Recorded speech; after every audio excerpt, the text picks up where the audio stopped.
What it be like, great people? It is I, the homie, the one and only Ashton Reynolds, the CEO and founder of Blessed Coast Enterprises LLC, where in everything that I do, I ensure that you understand in spirit and in truth exactly why the blessed side be the best side. Straight up. Coming to you right now with episode 6 featuring my brother, MF Preme, talking about himself and his team and exactly what they're going to bring to the hip-hop scene. And we also got a couple of freestyles as well, so be on the lookout, people, because episode 6 is definitely legit. So with that said, episode 6 of the Be The Change podcast with MF Preme, hey, bring the theme in. Thank you.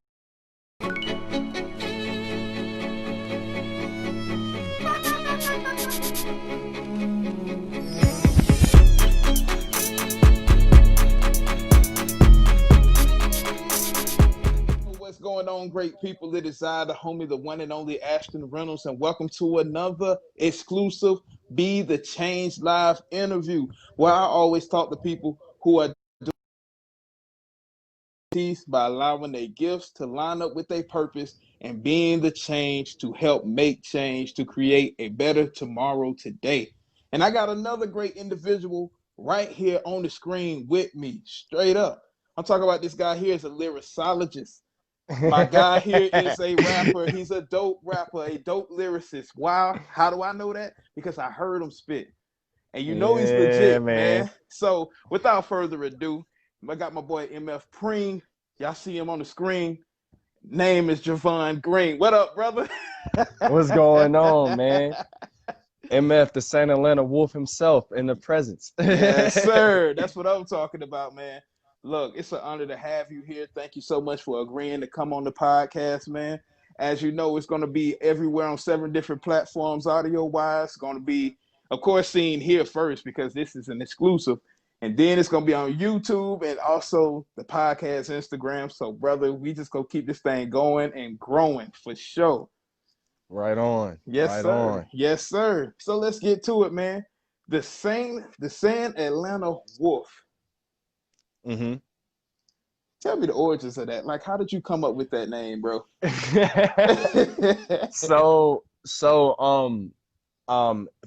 the people who don't know me personally and getting their first meetings of me, I was actually born in San Diego, California.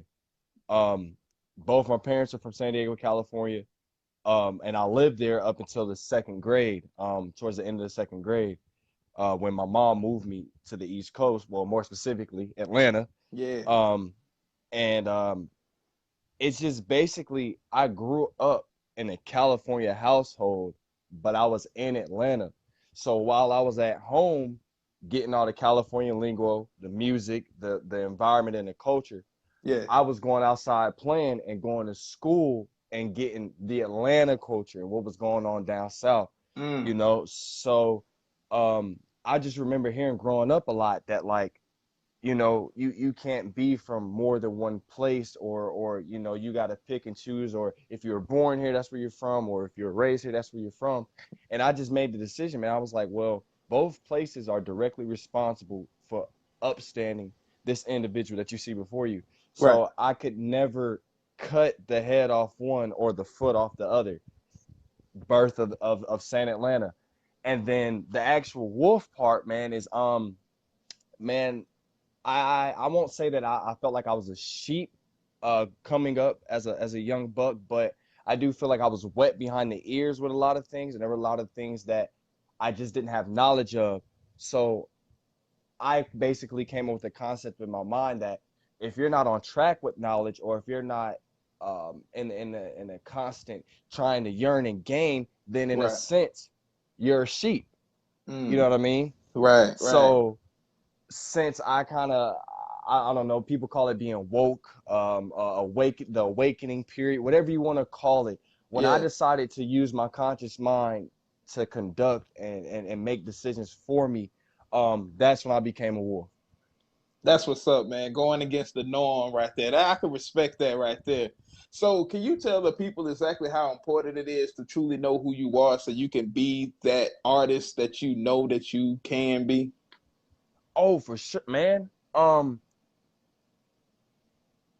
know this is it's definitely easier said than done, but like I think the the number one enemy of being yourself, or coming into yourself as an artist, or in whatever you do, is peer pressure. Mm. Um, a lot of times we have family members or friends that do certain things, or are a part of certain things. And of course, when we're around them, it's going to rub off. But you'll catch instances and moments within yourself, self-reflection moments and periods, where like you maybe hear a voice, or you just get like this funny feeling in your stomach where um either A, it's something you don't really want to be a part of for the sake of it's really not good, Mm-hmm. or B, it may not be a bad thing that's going on, but it may be something that you're doing just to kind of fit in, versus you actually having a liking for it, or an attraction to it. It's just, well, my friends and my cousin and my brother and my sister do it, I'm gonna do it too. And not necessarily that, again, that it has to be a bad thing. It's just, you kind of, sometimes you just get sucked up into that, well, they're doing it, so I'm gonna do it too. Most definitely. So after explaining all of that and Mhm. explaining the origin of where the name comes from, I ask everybody who comes on the podcast, Right who on. is MF Preme in your words? um MF Preme is a traditional lyricist, but he is also influenced heavily by the new age sound, Mm. uh with being the heavy melodies, auto tune, and even some of the cadence and instances of when constructing a song. Mm-hmm. But MF Preem, man, is just a, I don't know, man, just a superlative rapper who I really don't know, I don't know how else to explain it, man. Like, really, like, I want to be known for hard lyricism, but at Mm-hmm. the same time, kind of like, um I don't know, like a, I don't know, like a, I don't know, like a Tupac, man, if he was in the auto tune, you know what I mean, Yeah, yeah, yeah. or like a Big Daddy Kane, if, Oh, see, look, look out. Eric B and Rakim, if auto tune was on them, you know what I mean. Right. I want to embody the very essence of hip hop that made hip hop. Obviously Sugar Hill Gang, first rap song ever commercially produced, Mm. 1979. Okay. You know what I mean? I want all of that, dude. Like, I come from the historic standpoint. Like, I'm real big on, like, well, let's run through the history. Who did what first, and what went down, and who battled who, and how did we get here? But I'm Mm. also really big on the feeling of music. And honestly, I found out that's one of the major buts that the older heads of hip hop lovers have with the newer age. And it's more so of like, where these guys are like, what are you guys talking about? You're not even speaking about or talking about anything. Where Mm. on this side of the spectrum, it's not necessarily always about what's being said. It's about how it makes you feel. Yeah. See, You know what I mean? I'm glad you went in that direction too, man, because since you are an historian of the game, and so am I, and I can actually kind of relate to both sides because it's like there's conviction from the older generation because they've been Yes. through that and they breaking barriers and they talking about actual stuff, but at the same time put it behind a beat that you can dance to, like Run DMC, that song Hard Hmm. Times. That's on Hard Times. He's talking about inner city ghetto problems, but that beat gonna make you knock your speakers, bob your head, the whole nine. So Facts. with that said, my question for you is what do you think is the biggest reason for the older generation not fully understanding this new wave of music that is popular today? Oh. Oh yeah, these are the questions that we get on this podcast. Yeah, yeah, you hit deep with that one, man. Yeah, man. Um, Because you're an intellectual guy, man, and and you as I well. want people. I want people to fully understand that MF Preem, this is his mind when he's constructing these lyrics and when he's bringing forth this sound. This is how you're thinking. So that's why I had to bring that question to you. What is it Indeed. that is not in this older generation fully connect with this new sound that is popular today?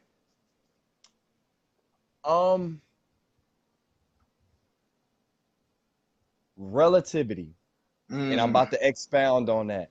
Please do. Please do. When hip hop first cracked off,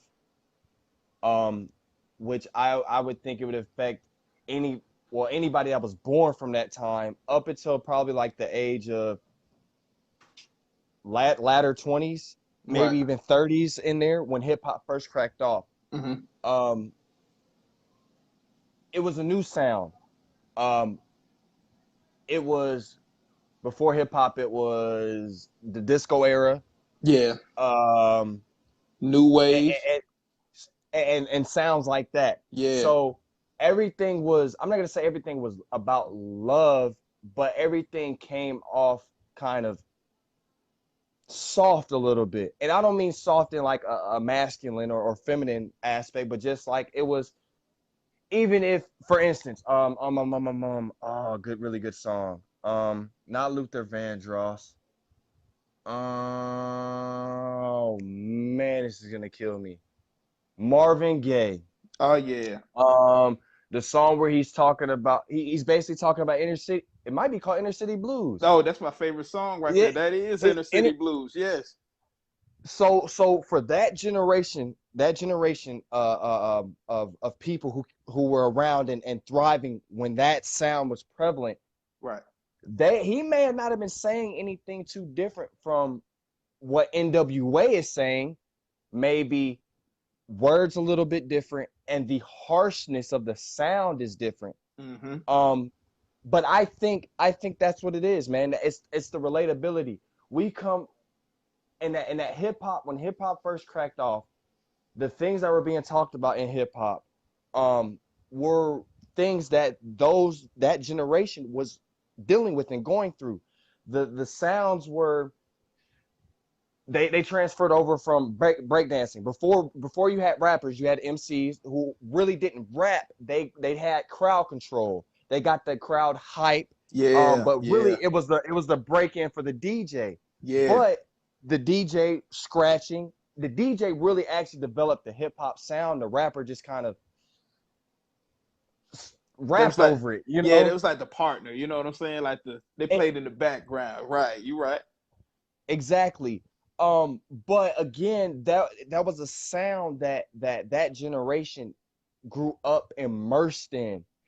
So if you grow up, if 50s music, whatever era of music that was, if you grow up now, born in 2020, and you somehow end up in a bubble, and all you can hear is 50 music, and all you can experience is 50s culture, that's probably what your inclination is going to be towards. You know what I mean? Right. I think you could take any one of the old heads, if you wipe their memory and then drop them in 1982, they may not be totally different people, but their take on music might be totally different because they grew up immersed in that era. So I know I just went off on a tangent, Nah. but short sentence, relativity.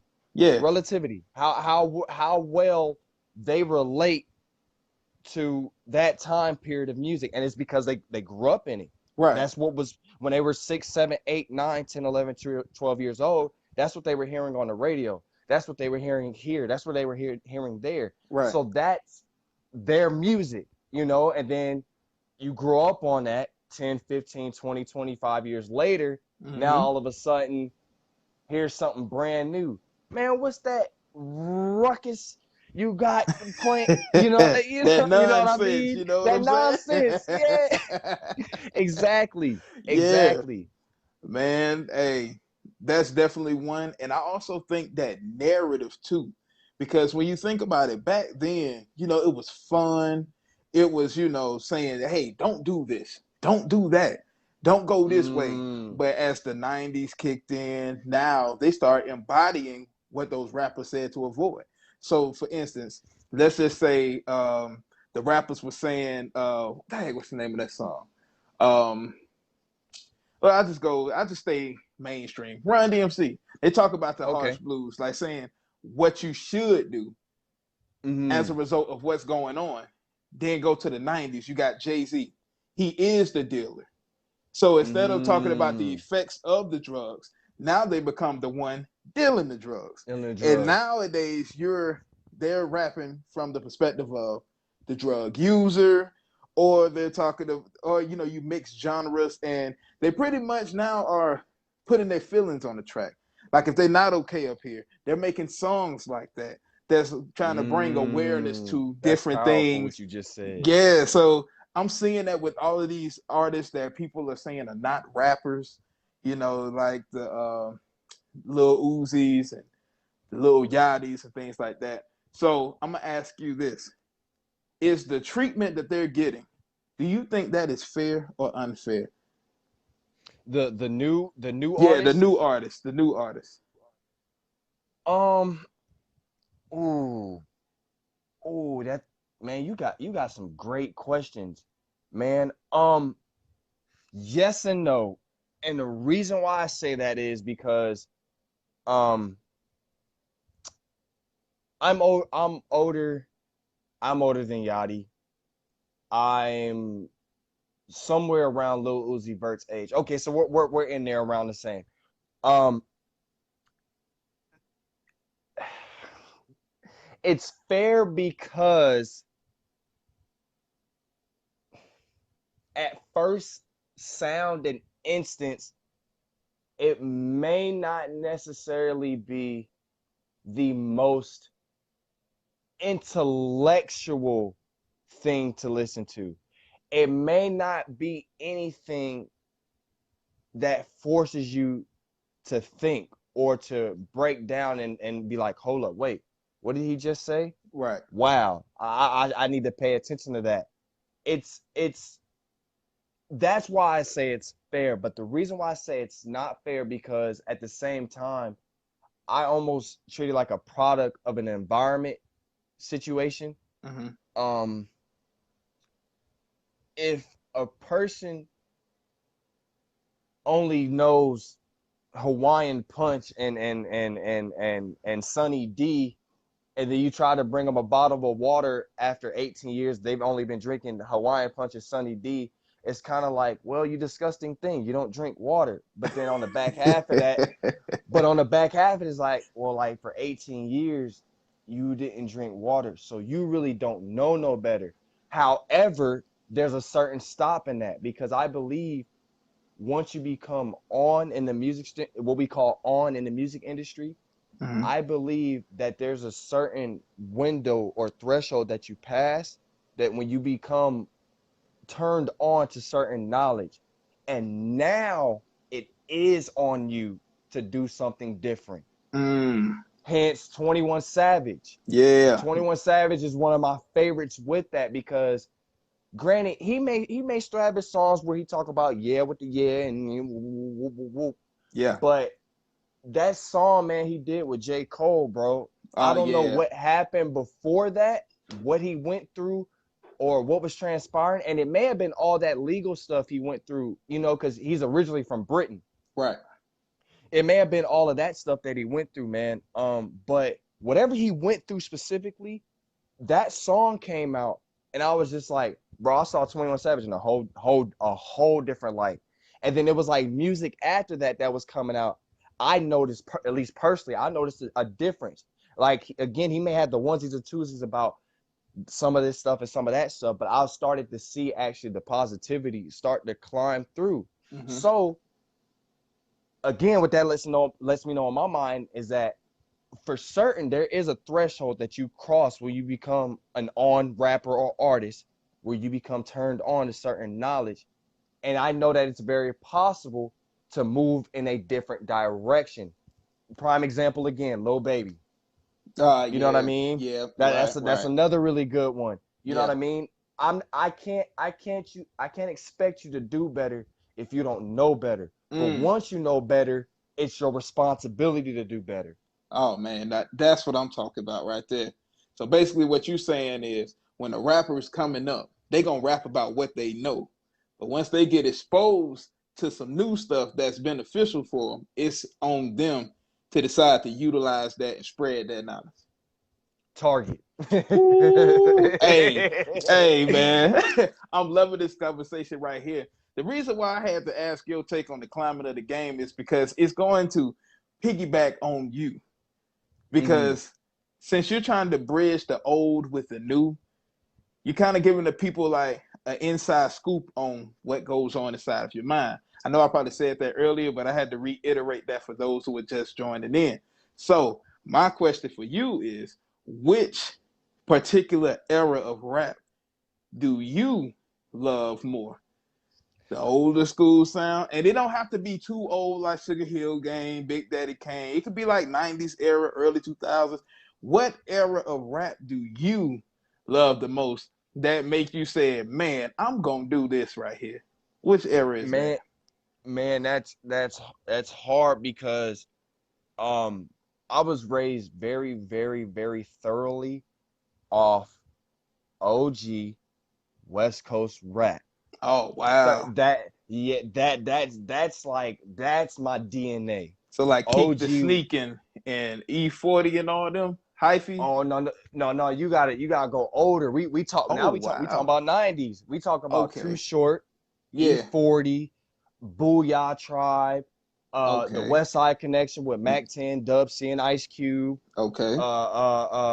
Cypress Hill, Oh yeah. uh, um, um, uh, all of those guys, DJ Quick, Oh yeah. uh, It's my guy. Snoop Dogg. You know, I was, and the East Siders, the Dog Pound, all of that. Yeah. That's what I was raised on. However, man, like at 2010 ish, maybe before like 2008 ish, man. That era up until like 2018. So a 10-year span off 2 years, 10 to 20 or 08 to 18. That was the Kendrick Lamar's, Mac Miller, Right. J. Cole, obviously. Yeah. Wayne is a weird one because you can say Wayne for that period, but Wayne got like 3 or 4 different periods, man. Wayne too, but you know what I mean. I started Wayne like when he went on that immaculate mixtape run after the Carter 2 drop. Man, yeah.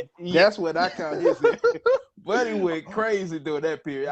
What was that, like 05? Oh, 05, yeah. Yeah, that sound about right. Yeah, something like that.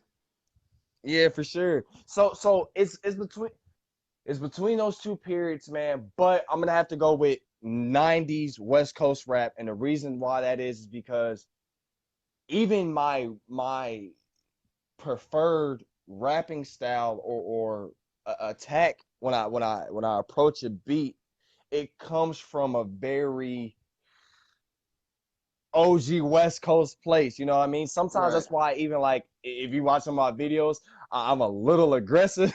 Yeah. You know what? I actually watched the one that you had posted when you was rapping to the Ice Cube beat, that Friday beat. Yeah, man. Hey, I like that. I can hear that West Coast influence all throughout that, man, for real. Yeah, man. Yeah, man. It's you know, it's like that. But however, you know, I it's not just OG West Coast, you know what I mean? Right. I got in tune with obviously I think Outkast was probably my very first introduction to Atlanta music. That's a great introduction. Yeah. Side note, which I want to meet him again, and I will when we crack off. That's right. I met Andre 3000 my senior year, man. My senior year of high school, I met Andre 3000, but not even like at a concert show, like literally like face to face, like at somebody's house. You know what I mean? I met Andre 3000, bro. But Outkast is definitely Also a hallmark, man. As far as my hip hop, my love for hip hop, and my upcoming in hip hop. Um, you never heard even Big Boy too. You never heard about them really in too many rap beefs or anything like that. But Right. you never heard anybody have to say anything about them lyrically. Oh You yeah. know what I mean? Yeah. Nobody ever wanted them problems, east, west, south, or north. Mm-hmm. Nobody, Mm-hmm. you know what I mean? You know what I mean? But definitely, yeah, Outkast, man. Outkast is a cornerstone, bro, in my hip hop hallmark. You know? That's what's up. And that, that's a great foundation to have because those guys right there, I mean, like, I don't know how many top fives Andre is in. He's definitely in mine. But Yeah, people need to stop sleeping on Big Boy too, because not too yeah. many people can What? flow like Big Boy, man. No lie. No, man. No, man. I'm trying to tell No. you, like when you listen to Big Boy's flow, like it's very, very complex. It's a Mm-hmm. very complex flow. Like the way that he can make staccato flow mixed with fast rap, that's hard to do.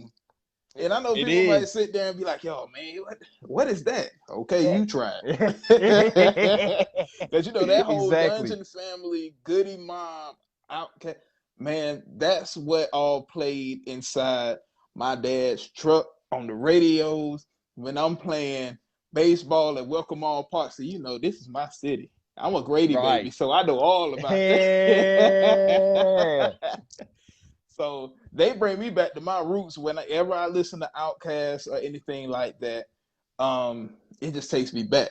So to hear you Right. say that, I'm just like, oh man, that's who you look at and say, yo, that's the cornerstone. Woo, for For great sure, man. cornerstone. What? For sure, man. That's why I have a thing about in between the music creating process as far as songs, man. I love to rap, bro. Like as you do the same way. Oh yeah. I have a thing about I go and dig up in my archives like songs I grew up listening to, um, older West or even up north. I don't think I've had a chance to do anybody from up north yet, but specifically older West Coast rappers and Outkast. Um, I dig through my archives, man, and that's sometimes I just choose their beats and I'll Mm, spend like 15 minutes, man, because I can freestyle, I can, but I don't know. mm. I I'm know, glad I you know, said something, sir. I know I'm barking. I know I'm barking up your tree. I know I'm barking No, up the tree. look, I see. Man, see, look, for those who've been watching the Be the Change podcast, y'all know when I get an artist on here, I always ask for a little sample. But we gonna get to that Ooh, later. Carry on, carry ooh. on. Okay, for sure. I don't do a lot of showcasing of my freestyle unless it's like a circle or I'm somewhere with my buddies or whatever, then I might crack one. And I will give you one. I'll give you a freestyle. If you ask me for, I'll give you one. And I'll come right Um, behind you. oh, fair enough. Hey, fair 1-2 punch, baby. 1-2 punch. For sure. Um, but what I do is I take like 15, 20 minutes, man, and I hear the beat a couple of times. I'm like, all right, how would I if I had to feature on a song, like this is Mhm. whenever the song dropped and Right. I was a featuring artist, how would I get on here? And that's what I do, man. And I spend 15, 20 minutes, boom, I write a verse and then I throw it up on Facebook and Instagram, man, just to showcase the lyrical talent. And I'm glad you said how would you feature on it because that way you stay original and not be a copycat of that artist right there. That's what's up right Exactly. there for sure. So with that being said, since you done explained your writing process when you're digging through the crates and things like that, what are some things that Mm-hmm. you have in the works now, project wise? The reason why I'm asking this for two reasons. One, for those who are watching can support, and two, to see if I can hop on something. Because I'm Oh, waiting, brother. hey, oh no, man. The last time we talked and I told you I had a track for you, it Yeah. is coming. Um, 2 weeks. Give me 2 weeks. 2 weeks. It's Okay. coming. I got you. Give All me two right. weeks. I'm ready. Um, First off, I want to shout out real quick my brother Michael Spence, aka Diesel. I actually I'm I'm a I'm a solo artist, but I Mhm. rap in a group, if that makes sense. But A we're conglomerate. more like a goody goody mob, Yeah, or like a ASAP mob, or or like Odd Future when when they were still up and running. mm, We're an entity, but we all operate on our own solo hands. You know what I mean? I got you. Um, and real quick shout out to those guys. That's Michael Spence, aka Diesel, um, Ashad Strickland, aka Shoddy, Benji. He's in Italy right now. He's currently serving in the Air Force. Salute him. Thank you for your service. Um, DeAndre Spence, he's down in a small town called Great Falls. He's only 16, and he's one of our producers. That's Bro what's is up. grade Yeah, bro is grade A too. Bro is grade A. And K Exotic, who's also DeAndre Spence and K Exotic are Diesel's little cousins, and K Exotic's a rapper as well. But we're all one entity, Triple G, Greatness Gory Guap. We got to have them on the podcast as well, and also we got to get some work in too. You know what I'm For saying? sure, See, for that's why sure. I love doing this right here, because this is like a great way to network and a great way for everybody to understand. Yo, we got some greatness that lives amongst us, and I'm just For so sure, for excited to sure. have you on here because people can see that great artists such as yourself, you're tangible. You know, a lot of people be trying to Mm. shoot for those on the screens and be like, man, if I can get my Yeah, hands on, you know, say get my hands in their business, then I'm going, I'm on. And don't try to put in that work to build something long lasting and creating their own legacy and things like that. So I salute you, and I salute those brothers that you just shouted out. I salute the whole for group, sh- man. And I just for say keep sure. going. And Diesel, September 3rd, just passed. He actually just released a mixtape. It's called Sorry for the Wait. Mm-hmm. Um, if you guys aren't doing anything or got some free time, literally Sorry for the Wait, exactly how it's spelled, on Spotify, Apple Music, Google Play, anywhere you guys can find streaming music, it's up. And that's a project he just released. As far as a project I'm working on a project, and it will be called San Atlanta. Um, it'll be about 12 to 13 songs. I haven't exactly figured out what exactly the number is going to be, but Mm-hmm. I will drop a secret about the tape. I'm embodying the Atlanta sound and the West Coast sound in one mixtape. Like Mm. basically people are going to get two mixtapes for the price of one admission. Mm. Mm-hmm. That's what's up right there. Yeah, man. Yeah, man. San Atlanta, it does not have a date. Does not have a date yet. Still working on it. But that is the project that I am currently working on and it's coming up soon. That's what's up, man. And just for those out there watching, my brother has shouted out one of his partners who was in the military. My brother right here was also had a stint in the military as well. Now, I'm not gonna Yeah, ask yeah. too, say ask too much from those days of you being in the military, but I will ask you this. What Hmm. are some things that you had learned while you was in the military that you used to apply to your musical career?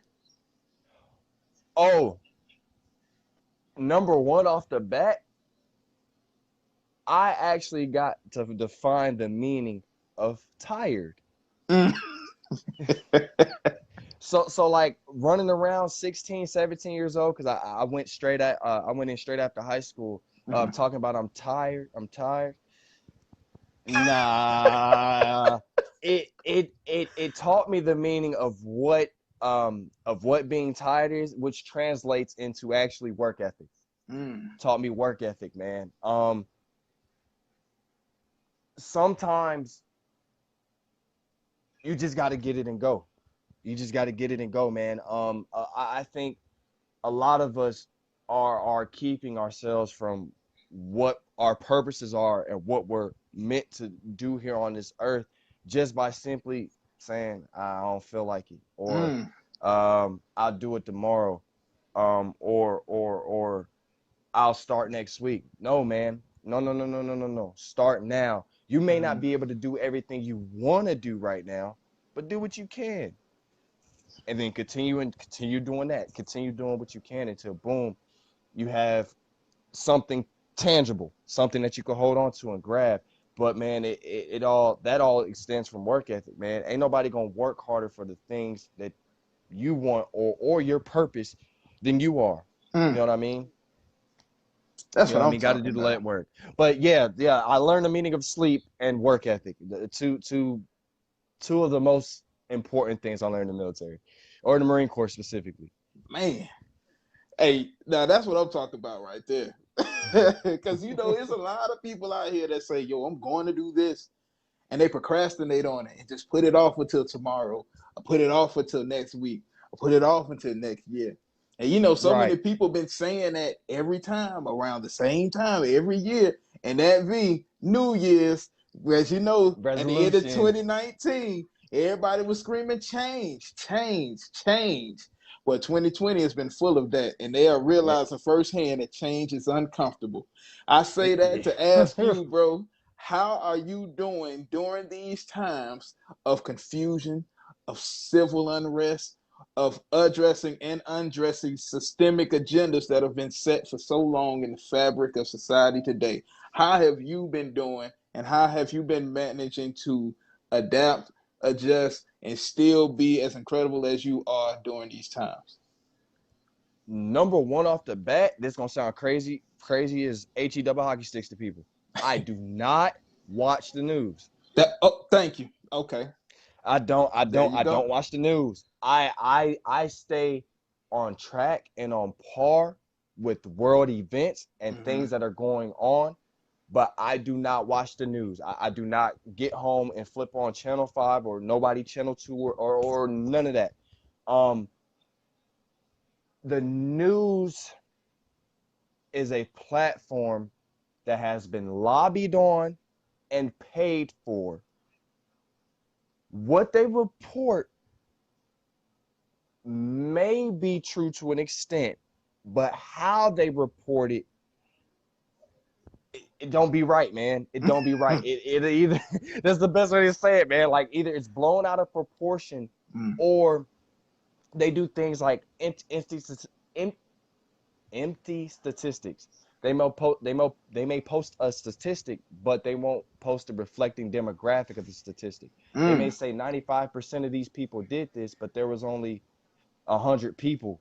You know what I mean? Versus if you say 95% of these people did it, but there's 300,000 people, that's a whole different dynamic, you know? right. Um, so when I say that, yeah, I don't watch the news, that's not me telling people not to be informed of what's going on in the world or the things that are going on, but um I'll rather get it from either a news article that I can read on my own and then maybe cross reflect with another news article just to see if the information matches up, or even I still have connections in the military. I hear about certain things that go on before some people do. Not everything. Like I don't know about all the bombings and all that crazy stuff, but there are certain things that come across my radar before they do um, regular civilians. So Right. that's an avenue and a platform. That I keep my quote unquote ear to the street, man. But yeah, that dang went off a tangent. No, you But that good, not because actually watching. what you're saying is making a whole lot of sense. It all ties in, bro. So you actually helping a lot of people out when you go off on a tangent like that. Like that's real beneficial information for sure, man. But keep going. My bad. Keep going. No, you all right, man. But I work for an industrial supplier. It's my daytime job. Hmm. Um, and we slowed down maybe a month and a half of the duration right after this COVID thing cracked off. But right after that, man, we was back full wheels turning. Um, I probably worked as hard, if not harder, than I did before this thing cracked off, man. So as far as work and having a stable job for income, I'm good on that end. But honestly, man, I don't get engulfed or wound up into what's going on directly. You know what I mean? And that's riots. Um, that's whatever distracting things that take place out there, man. I just don't get wound up in it. I view them, I digest them, but then I might speak my piece. There may be words I say, but generally I don't get wound up in it, man. Um, I have a vision, I have an idea, and I have a mindset, man, and I really want to enact and roll that out. And I can't do that if every time something transpires, um, I get, I'm on hinge or I'm on edge, and I'm flipping the lid now, Right. Um, also, big one. I missed this prayer. I Oh, missed there we this one. go. There Yeah, we go. prayer. Um, I have a many of friends and family, um, through a many across faiths, many different kinds of faiths. But there's one thing that stays consistent throughout everybody, and that is prayer. Mm. That is prayer, man. That alone will keep you from a hostile or a self-destructive mentality. You know what I mean? I skipped over that. I'm sorry about that, man. That's like one of the biggest ones right there, man. Hey, they say And save the best for last. You know what I'm saying? exactly. And I'm very raw when it comes to prayer, man. Like I um I read scripture at a it crosses my meter. Like, hey, I need to read something about this, and then I'll dive into scripture and stuff like that. And I Mhm. don't just dive biblically. I'd also do a bit of reading the Quran too, man. Um, but um, but I pray from a very authentic place, man. Like, don't take this the wrong way, but I actually speak to God, man, how we speaking right now. Minus any I may even curse, just not curse at God. You know what I mean? So frustrations. Is You it, know what I'm you know what I saying? mean? And for Or the or even or even in the sense of it may be something like I'm really happy and excited about that, like I knew I didn't have no hand in doing for myself, and uh-huh. I might be like, F yeah, God, good looking out. You know what I mean?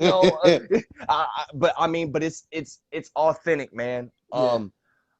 I don't do or say anything directly to antagonize or to come off as disrespectful. I just need him to understand, which he does already, that I'm going to be me through and through. Specifically in the communication, man. You know what I mean? And Yeah. I think that a lot of people sometimes they get discouraged because they think that they have to necessarily speak to God a certain way. But I mean, he is an omniscient and omnipotent being. There's nothing out of his reach or out of his understanding. So as long as you come from a place of love or genuine trying to understand, um, then you'll never miss the mark with God. And that's honestly how I feel about it. I'm glad you said that right there. That last part right there, how people think that there is a way that you're supposed to speak to God. Because me being in ministry, that's one thing that really hinders people from developing a relationship with Him. It's the Mm, interpretation.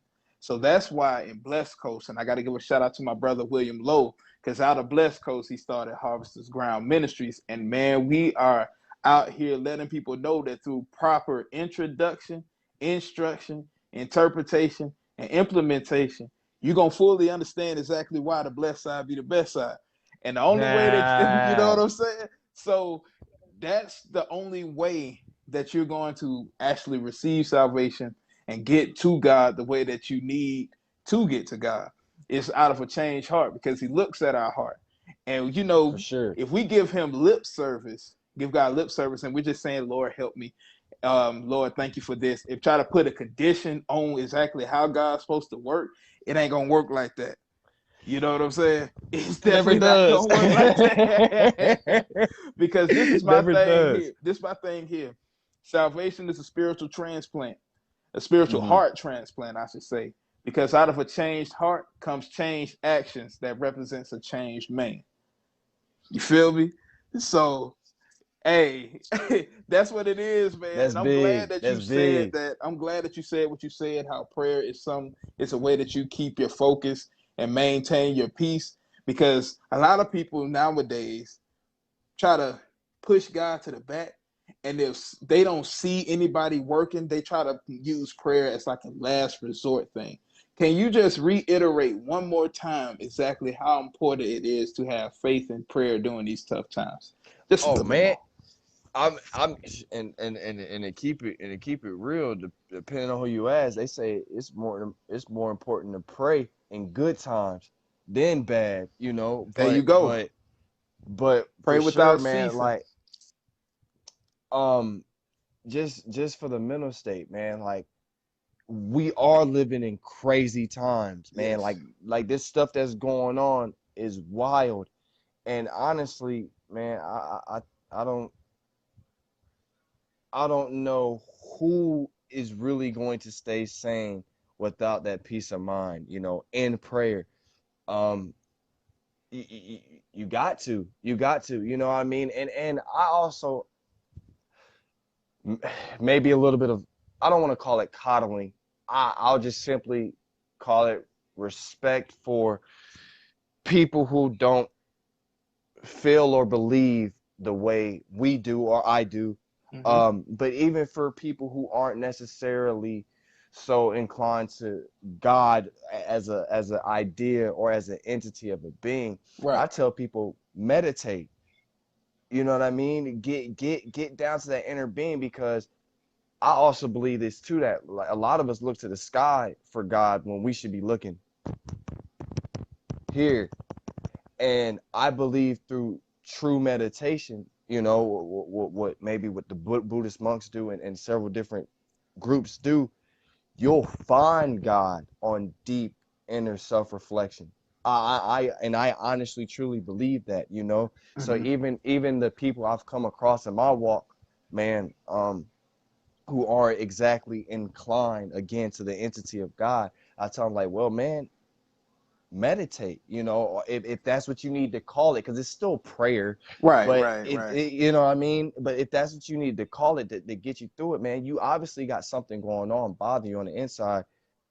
You need to rectify it, man. You know what Right. I mean? And a lot of people sometimes, you know, they jump into the whole um the mental health is important, but sometimes people just jump right into, you know, you need a therapist or psychiatrist.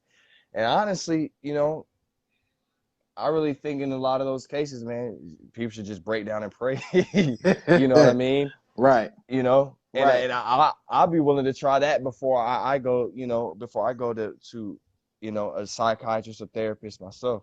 Mm-hmm. You know what I mean? Just break down in prayer. You know what I mean?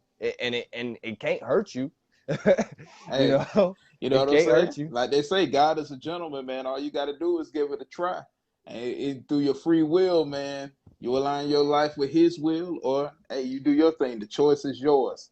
And For sure. a strong prayer life for those who, just like how you said, for those who don't really believe in God, but you know that there's a bigger figure out there. I'm trying to tell you, Mm-hmm. if you understand that there is somebody out there working for your good, that is who God is. So when you pray and you meditate and you hear a word and it aligns with your spirit, meditate on that word. And I promise you, through relationship, He will reveal Himself to you. Now, after all of the stuff that we just talked about right there, since we both are artists, how important is it for us to at least raise awareness inside of our music, since music is a universal language? How important is it for us to at least raise awareness about certain situations to give that comfort for those who listen to us? Wow. Um, that's that's that's a difficult thing, and here and I'm gonna explain what I mean. It's Right. extremely important, one, but the back half of that coin is, and this goes back into what we were talking about, knowing yourself as an artist, being concrete in your foundation of who you are. Right. Um, that's something that is not exactly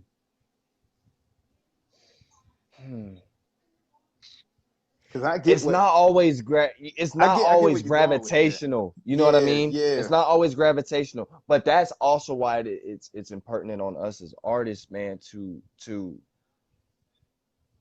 put it down in a way to where somebody who may not necessarily gravitate towards the knowledge itself, they may be like the song. I'm like, all right, man, bro, bopping on this. Let me play it back and tune in the way he actually talk about. Hmm. Oh man, bro, talk about getting financial freedom. What, you talking about God? No, what? You talking about unifying the people, getting them together? Love what? You know Yeah, what I mean? yeah, yeah. So I feel like as an artist, that is maybe where the skill and the actual difficulty comes in, to be able to spread and embody the love and the awareness and the righteousness, if you will, into the music in a manner to where people are gonna swallow it up and eat it up. You know what I mean? Right. Um, yeah, but for sure. But it's ultra important, man. Even because the songs the tape I'm working on now, I don't exactly have any songs that are impertinent on growth or love or you know what I mean, being right with yourself and being right with God in a manner. But I do talk about some very authentic things in the manner of um, we have to be one for another. Um, you know what I mean? We have to be instantly willing to, to defend each other as we would ourselves, Right. you know. Um, I am talking about some very structural things on the project that I'm working on. Uh, but I think the more we create, the more fluid it becomes to make that particular music, you know. Hmm. Um, Growth as an artist, as we grow and we create more, that I believe will come along without so much of forcing it. You know what I mean? It's now like we're in a place and a platform to where um it just flows, man. It just goes. It flows and it goes, man. You know what I mean? Most But it definitely. is definitely ultraly important. Most definitely.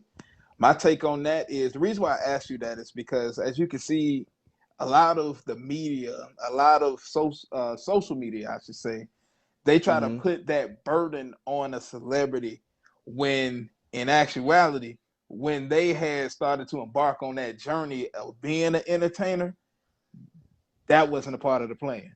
You know what I'm saying? Mm-hmm. So for those who take the initiative to take on that leadership role and speak out on certain things, that is very admirable. But to put Right. that burden on every superstar, you know what I'm saying? Some of them don't want to have that weight. Some of them not trying to get into politics. Some of them make music to actually take your mind away from the Away harsh from it. realities of life and actually entertain by letting you know, hey, we all going through this thing here, but we gonna get through this thing here. So let's have some fun for a moment. Let's, you know what I'm saying? Let's, get a little loose real quick. You know what I'm saying? Not in a Right. disrespectful manner, but just in a way to Right. where we can have fun. You know what I'm saying? And Exactly. that, because that's right there, like with the music that I make and things of that nature.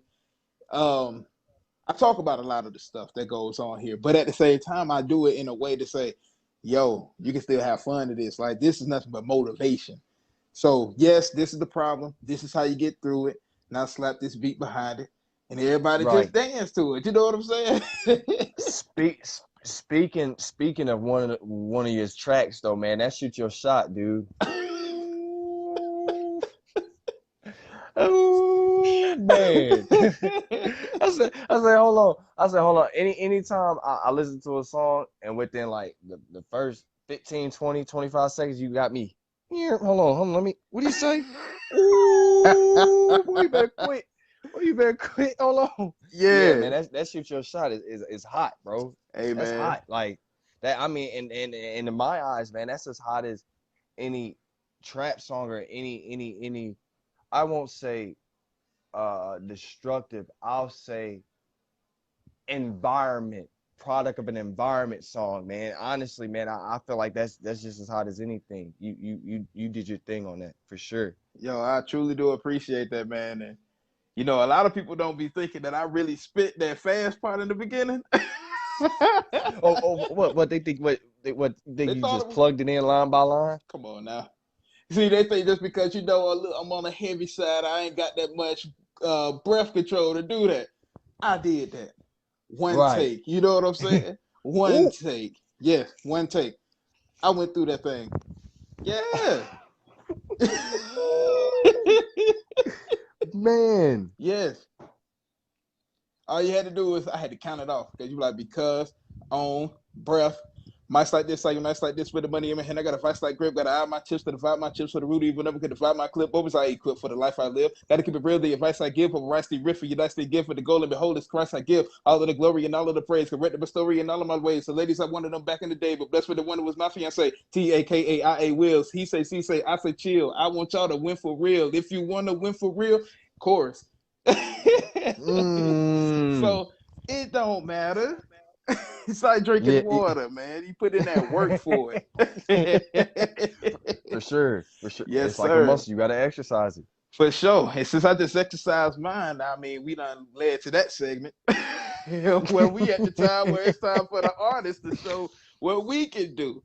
You know what I'm saying? But since that was a Indeed. song right there, I don't count that as a freestyle. So since we in like the final moments of this interview right here, my brother, I want you to kick something for them so they can know what to expect when Santa Atlanta drop. You feel me? Okay. I feel you. I feel you. Okay. So do you want a legitimate freestyle or can it be something I've written? Something you wrote, man. It don't even matter. You know what? It don't even matter. The floor is yours right now. Okay. I was told that I couldn't come hard enough, didn't spasm my party bus, but I felt that I had the guts to be permanent. I'm out of cuts in the cage and I'm out of butts and out of excuses, abuses, which make you go nuts. So now I have to prove it to my bros that I can handle seamless pressure at a moment's notice. It's all in my head like I'm crazy. I'ma let it flow. Total, totally falling like on hands that'll make them dose. Leave the line sublime. Y'all headed to the front lines. They didn't know that nerdy boy with class will hit them this time. 3 punches left and red rhymes. The sour apple green lines. The way I work and give it to the crowd, it should be your crime. Now, could it keep up? Can't see up. Judge can see money. That's a re-up. Talk gun video games. LTD'd up. See Tahoes when we meet up. Leave skids in the road. Running another business boat. Suddenly we've been on that call tip is fold. Caution the marshal we never told. Isn't that cold? Woo-hoo, okay. Oh my goodness. Okay. Let me see what I'm gonna do. That was cold, bro. That was cold, bro. I do a little something. I do a little something, man. I do a little something. That was cold right there. Let me see what I'm gonna do. All right. When I get up on the beach, you know I'm straight abusing them. I be the second coming like the God of Jerusalem. You get your pens and pass because you know I'm schooling them. Everybody always think that I'm cool with them. You see, they always contemplating on shooting them, so therefore they bring the cameras out because I know that they shooting them.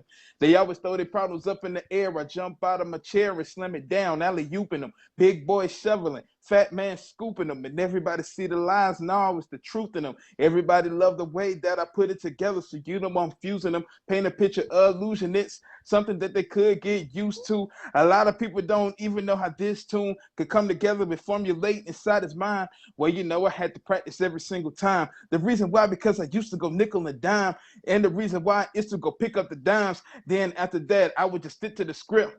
And if they add foul, to send them a clip like a movie. You know, all the cuties. I said, hey, man, this here is my duty to let everybody know from the east and west side that the blessed side be the best side. Straight up.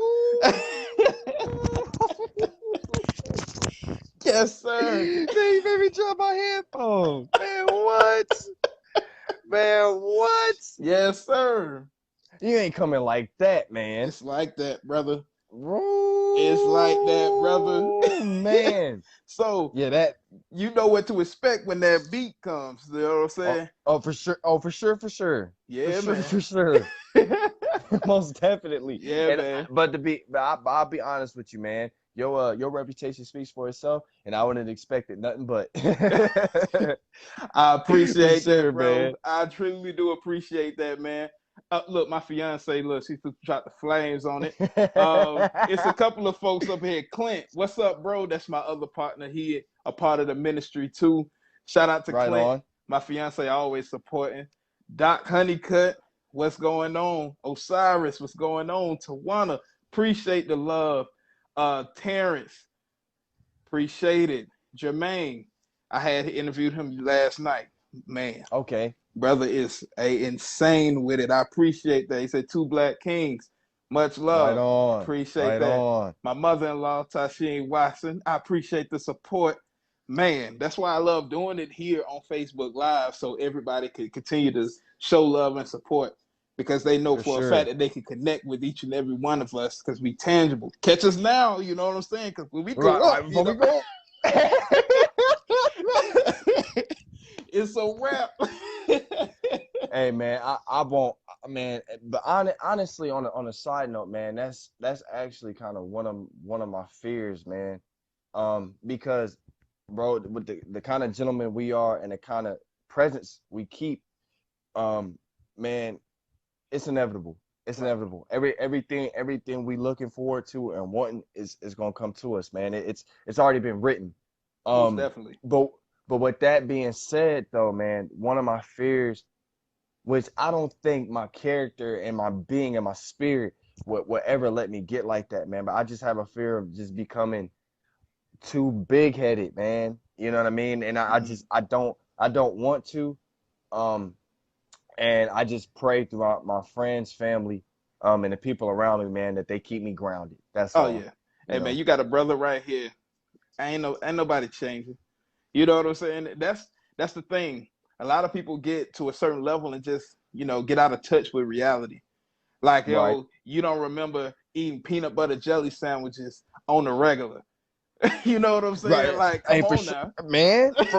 Man, we used to get the top ramen, bro. For Crush it up. sure. For Take the sure. take the sauce pocket at ghetto chips, bro. Stop playing My with point me. exactly, man. I remember matter of fact, you take the same ramen pack and then, you brought them to school and you just ate that mug. Like no, you ain't gonna put no water on that. No, Nah, it's nah, we fine the just gonna way it break is, that up, you bro. know what I'm saying? Oh, one thing I ain't even mentioned in the interview, we went to school together. Together. Oh yeah, for sure, for sure. You know what I'm saying? I forgot that. You graduated 2011. 2012, 2012. 2012. Yeah, Okay, year before me. The year before me. yeah. Mm-hmm. I'm telling you, man, Mm-hmm. hey, all them days I battle rapped in school, I had a bunch of them, bro. Like, I had a Man, bunch of them. and see, man, I remember a couple of instances you rapping, and I knew you rapped, and I knew you were really good at it. But I'm not gonna speak about my battle rap career because when I started rapping, I started rapping in high school, man, and actually I was pretty decent. But as a gentleman, um, went to high school with us probably 6, 7 months, 8 months maybe or so. He's from Detroit, man, but Oh, yeah, yeah. his artist name is Guapo. Yes, yes. Yeah, man. Yeah, man. See, I hadn't seen 8 Mile in about 7 years at the time. So we in the cafeteria and bro talking about some battling. And I'm like, yeah, bro. Yeah, like man, we can battle. And again, remind you, I ain't seen 8 Mile in about 7, 8 years. And Yeah. this man from Detroit. So it just it didn't click, man. So I go first. I go first. I hit him. I hit him with my best man, my best steez. I come off the cafeteria like, ooh, Yeah, okay. yeah. Man, this man got the rapping. I don't remember his whole rap, but I will never forget this bar ever in my life.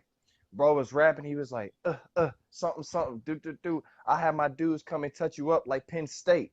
And this was right when that coach got in trouble with the football team.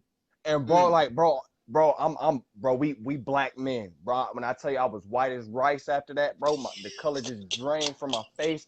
I was like, He took your soul oh, with that. you a rapper. Yeah, man. Okay, bro. Yeah, bro. Yeah, bro. And actually, bro himself, man. is making waves. Yes, He's he doing is. real big things, So proud of bro. him. I'm so Yeah, proud of right, him. I'm gonna tell for you about sure. an incident with me and him. See, Hmm. in high school, I was undefeated. I'm Right, running through this thing. See, right, for everybody watching, you see that's validation. He went to school with me. I'm right, undefeated. I tried to tell you. right. So, see, some people, when I tell people that, they'll give you that look. I'm like, I'm so serious. People were Nah, coming. it was really like that. Yes. Like people were really coming from all over, like, yo, I'm gonna battle this guy. I was like, okay. I never lost. So he came to me personally and he had said, yo, I heard you was the best battler, not just at this school, but the best battler like around.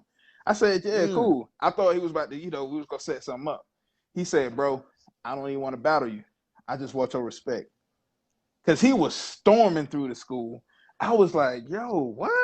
I said, you just want my respect? He said, yeah, I just want your respect. I said, say less. Because around this Word. time here, I wasn't gonna sit there and just go around and be like, yeah, man, I could have killed. No, that's lame. It was how I carried myself too, because I was like, Right. I was starting to get into the business side of music, so I was like, okay, battle, all right. But I thought he was gonna do it. I was like, okay, cool, because he was literally storming through, and I was like, Yeah, yeah, he's gonna be a problem. bro, kind of good. He kind Yeah, of good. he was storming through. You know what I'm saying? And folks was trying to say, "Oh, Ashton, he was scared to fight to battle him because he didn't want to take an L." I was like, "No, we had the conversation. Right, After that right. conversation, I was like, okay, that's it." It's like when the mob bosses get together. Oh, Caffleone, you keep knocking over my stores. We can't have that. Instead of going to war, they have a sit down. My point exactly. Going to war is no good for nobody. My point exactly. And it's so funny that I told him, I said, look, keep at this thing, man. And I'm just so proud of seeing what he's doing now. I'm proud of all of y'all, actually, man. Just seeing the waves that you all are making with your music and things of that nature. Keep going.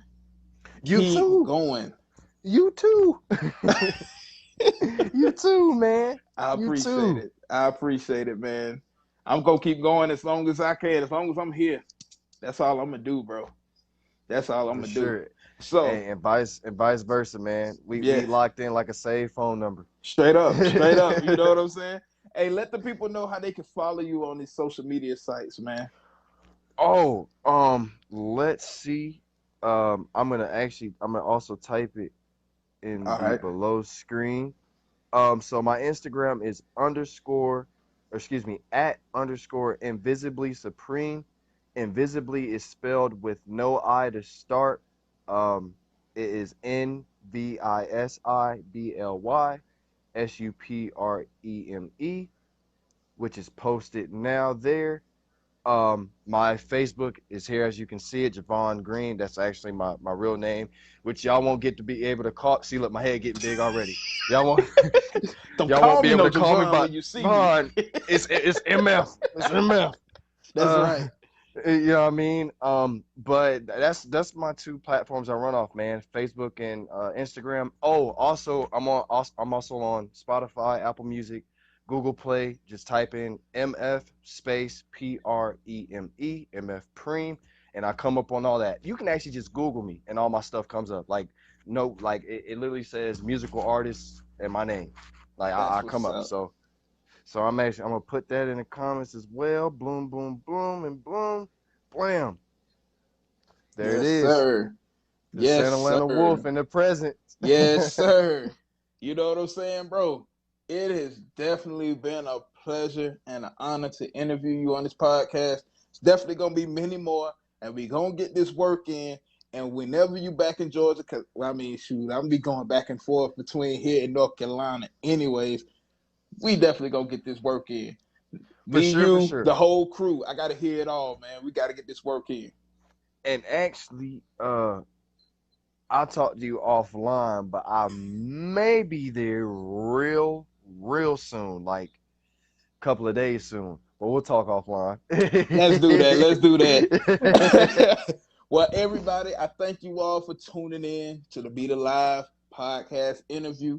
You see MF Preme on the screen with me. With that said, it's the home of the one and only Ashton Reynolds. I'm out.